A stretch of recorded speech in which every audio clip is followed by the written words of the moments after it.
அவர் எதெல்லாம் சொல்லுகிறார் என்று பார்த்தால் அந்த இந்து கோட் பில்லில் சொத்துரிமை தரணும், பெண்ணுக்கு விவாகரத்து உரிமை தரணும், தத்தெடுக்கும் உரிமை தரணும், அதே மாதிரி ஜீவனாம்ச உரிமை தரணும். இன்றைக்கி கோர்ட்டில் இருக்குது எல்லாமே. அதற்கு வித்திட்டவர் அண்ணல் அம்பேத்கர். ஏதோ சாதாரணமாக வந்துடுச்சுன்னு நினச்சிட்டு இருக்கோம். அவர்கள் போட்ட அந்த பாதை தான் இன்றைக்கு நாம் நல்ல ஒரு சுலபமாக அதில் நடந்து சென்று கொண்டிருக்கிறோம். விவாகரத்து உரிமையே கூடாதுன்னு சொன்ன ஒரு காலகட்டம்லாம் உண்டு. இன்றைக்கும் பார்த்திங்கன்னா விவாகரத்து வாங்கும்போது நீதிமன்றத்தில் என்ன சொல்கிறாங்கன்னா, பெண்கள் விவாகரத்து கேட்டால் அது ஒரு பெரிய பிரச்சனை.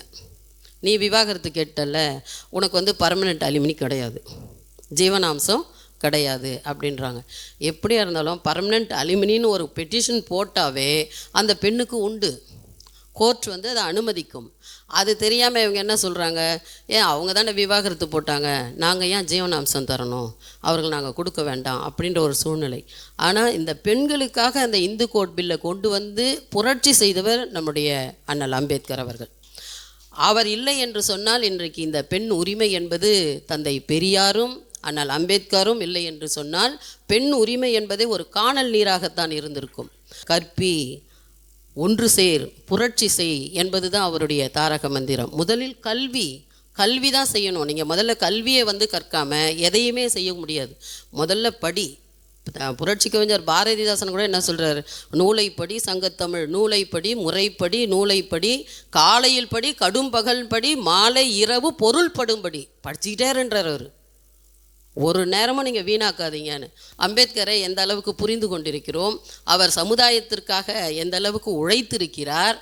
அவர் 14வது பிள்ளையாக பிறந்தாலும் கூட கல்வியில் நல்லா சிறந்து விளங்கினார். பரோடா மன்னரே பார்த்து அவரை என்ன சொல்கிறாருன்னா, நான் பணம் கொடுக்குறேன், நீ வெளிநாட்டிலலாம் போய் படிச்சுட்டு ஆனால் 10 ஆண்டுகள் இந்த சமஸ்தானத்தில் வேலை செய்யணும் அப்படின்னு சொல்கிறார் அவர். இவர் ஒத்துக்கொண்டு தான் போகிறார். போயிட்டு முதல் இந்தியன், இன்னும் கேட்டிங்கன்னா வெளிநாட்டில் போய் படித்த முதல் இந்தியன் அவராக தான் இருக்கும். அங்கே போய் பொருளாதாரம் எல்லாம் பிஹெச்டி, எத்தனை பிஹெச்டி வாங்குறாரு, எல்லா பிஹெச்டி எல்லாத்தையும் வாங்கிட்டு அவர் வருகின்ற பொழுது ஒரு இடத்துல பரோடா மன்னர் நீங்கள் வாங்க வேலை செய்கிறதுக்கு வாங்கன்னு ஏதோ ஒரு காரணத்துக்காக அழைத்து விடுகிறார்.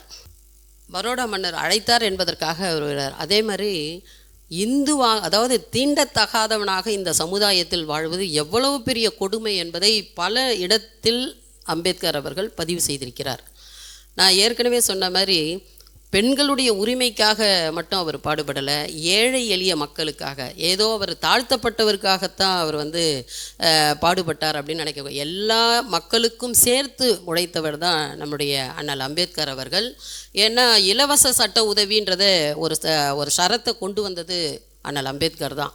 39A என்று இந்திய அரசியல் அமைப்பு அதில் கொண்டு வரணும். அந்த இந்திய அரசியல் அமைப்பில் கொண்டு அதன் மூலமாக பெண்களுக்கு, ஏன்னா வக்கீல் வைக்கிறதுக்கு வசதி இல்லாதவங்களாம் இருப்பாங்க பெண்கள், அதே நேரத்தில் ஏழைகள், இவர்களுக்கும் சட்டத்தின் மூலம் தீர்வு என்ற இன்றைக்கு பெரிய அளவில் தமிழ்நாடு சட்ட உதவி மையம்லாம் இருக்குது, டிஸ்ட்ரிக்ட் லெவலில் இருக்குது. எல்லாம் அந்த இலவச சட்ட உதவின்றது மிகப்பெரிய அளவிற்கு இந்த அரசாங்கம் செய்திருக்கிறது என்று சொன்னால் அதற்கு காரணம் நம்முடைய அண்ணல் அம்பேத்கர் தான். அது மட்டும் அல்ல, நிறைய பொருளாதாரத்தெல்லாம் படிச்சுட்டு ரிசர்வ் வங்கி இருக்குல்ல இன்றைக்கி, அதை அமைக்க வச்சதே நம்மளுடைய அண்ணல் அம்பேத்கர் தான்.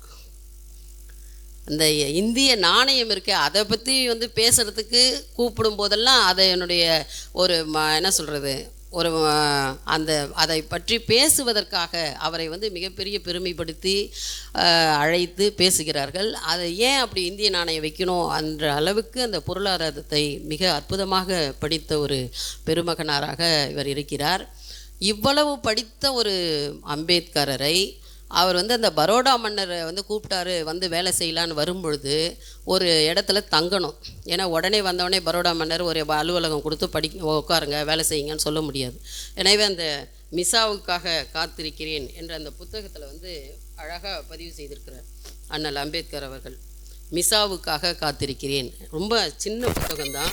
அவருடைய நினைவலைகளை தீண்டாமை என்னும் கொடுமையிலிருந்து கரையேறிடும் நாளுக்காக காத்திருந்த அந்த சமுதாய புரட்சியாளரின் சமத்துவ பயணம். ஏன்னா நம்ம இன்றைக்கு திராவிட மாடல் ஆட்சியை நடத்தி கொண்டிருக்கக்கூடிய நம்முடைய ஸ்டாலின் ஐயா அவர்கள் இன்றைக்கு சமத்துவ நாளாக அம்பேத்கருடைய பிறந்த நாளை அறிவித்திருக்கிறார்கள். இதற்கு முன் தந்தை பெரியாருடைய பிறந்த நாளை சமூக நீதி நாளாக அறிவித்தார். ஒரு சமூக நீதியை அடைய வேண்டும் என்று சொன்னால் அது சமத்துவத்தால் மட்டுமே முடியும். எல்லாருக்கும் எல்லாம் என்ற ஒரு நிலையை நோக்கி இவருடைய பயணம் இருந்திருக்கிறது. அதே நேரத்தில் இவர் ஐரோப்பாவிலும் அமெரிக்காவிலும் நான் கழித்த 5 ஆண்டு வாழ்க்கை, அங்கெல்லாம் வாழும்போது எனக்கு தீண்டத்தகாதவன் என்ற அந்த நினைப்பே வரல. ஏன்னா அங்கே போய் யாரும் ஒன்றும் சொல்கிறதில்ல, கட்டி அணைச்சிப்பாங்க, கை கொடுப்பாங்க. நீங்கள் அந்த வெளிநாட்டுக்கெல்லாம் போனீங்கன்னா மார்னிங் அப்படின்வாங்க. அதுக்கு பிறகு நீங்கள் யாருன்னு கூட உங்களை கேட்க மாட்டாங்க. உங்களுக்கு தான் அங்கே இருக்கிறது வேதனையாக இருக்கும். எப்போ இங்கே பேச போகிறோம், எல்லாரையும் பார்க்க போகிறோம், அந்த கலந்துரையாடல் அங்கே இருக்காது. பேசுவாங்க, ஆனால் அந்த அளவுக்கு ஒரு முக்கியத்துவம் கொடுத்து அவர்கள் படிப்பு, கண்டுபிடிப்பு, இந்த சமுதாய முன்னேற்றம், இதை தான் அவங்க அதை நோக்கி சென்று கொண்டிருக்கிறார்கள்.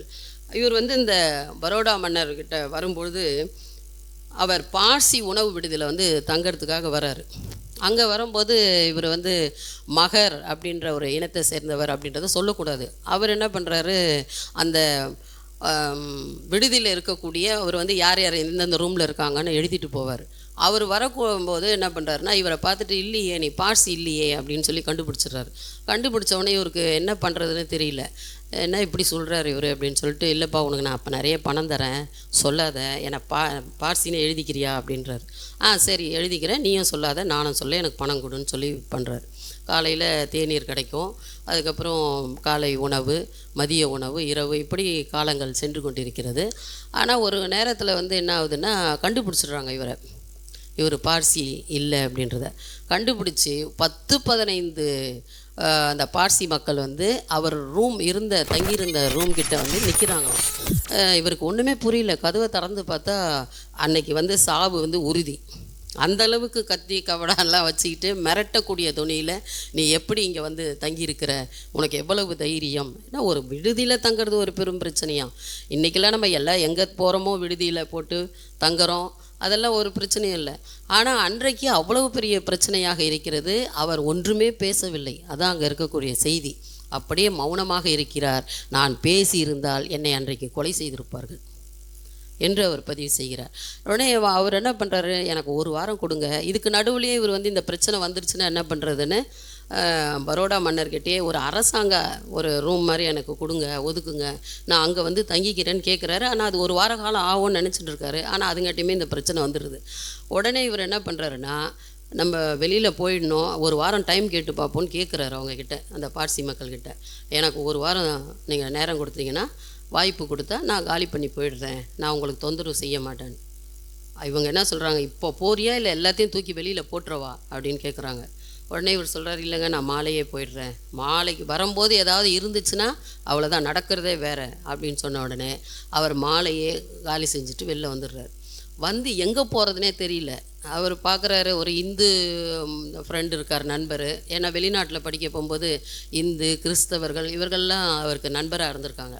அந்த இந்துக்கிட்ட போய் கேட்போம் அப்படின்னு சொல்லி போய் கேட்டால் அவர் என்ன சொல்கிறார், இல்லைப்பா இங்கே தங்கிறதுன்றது ரொம்ப நான் அப்படியே உன்னை எடுத்துகிட்டு போய் எங்கள் வீட்டில் தங்க வச்சா என் வீட்டில் வேலை செய்கிற வேலையாளெலாம் வெளில போயிடுவான். வேலைக்காரனோட ரொம்ப கேவலமாக நினைக்கக்கூடிய அந்த தீண்டத்தகாத தன்மை. அவர் ரொம்ப மனமுடைஞ்சு போயிடுறாரு. சரி, அப்போ ஒரு கிறிஸ்தவ நண்பர் இருக்கார். கிறிஸ்தவர் நண்பர்கிட்ட என்ன சொல்கிறாரு, முதல்ல அவர் கூப்பிடுறாரு, நீங்கள் வாங்க எங்கள் வீட்டுக்கு வாங்கன்னு. இவர் இல்லைங்க, ஏன் அவருக்கு சிரமம் கொடுக்கணுன்ட்டு நான் உங்கள் வீட்டுக்கு வரலை அப்படின்னு சொல்லிட்டு இருந்துடுறாரு. ஆனால் வேறு வழி இல்லைன்னு நண்பர்களோடு பேசி பார்க்கின்ற பொழுது அவரிடத்துலையே போய் கேளுப்பா அப்படின்னு சொல்கிறாங்க. அந்த கிறிஸ்தவர்கிட்டத்தையே போய் கேட்குறாரு, நான் உங்கள் வீட்டில் தங்கட்டுமா அப்படின்னு கேட்குறார். தங்கி தான் கேட்குறாரு. கேட்ட உடனே அவங்க என்ன பண்ணுறாங்க அப்படின்னு சொன்னால், அந்த கிறிஸ்துவ நண்பர் 2 பேரும் பார்ப்பனர்கள், இப்போ தான் மதம் மாதிரி கிறிஸ்தவர்களாக இருக்கிறாங்க. அவங்க அவர் என்ன சொல்கிறாரு, தங்கலாம், ஆனால் என் மனைவியை கேட்கணும். அந்தம்மா எப்படின்னா, அந்த பார்ப்பனர் குலத்தில் என்னென்ன நடக்குமோ அதையெல்லாம் கரெக்டாக அன்றைய தேதி வரைக்கும் ஃபாலோ பண்ணுறவங்க. ஆனால் கிறிஸ்தவ மதத்தில் மாடி இருக்காங்க. இவருக்கு ஒன்றும் புரியல. நம்ம பம்பாய்க்கே திரும்பி போயிடுவோம்னு சொல்லிட்டு ரயில் நிலையத்துக்கு வராரு. 5 மணி நேரம் காத்திருந்தால் தான் ரயில் வரும். அந்த 5 மணி நேரத்தை எங்கே கழிக்கிறது?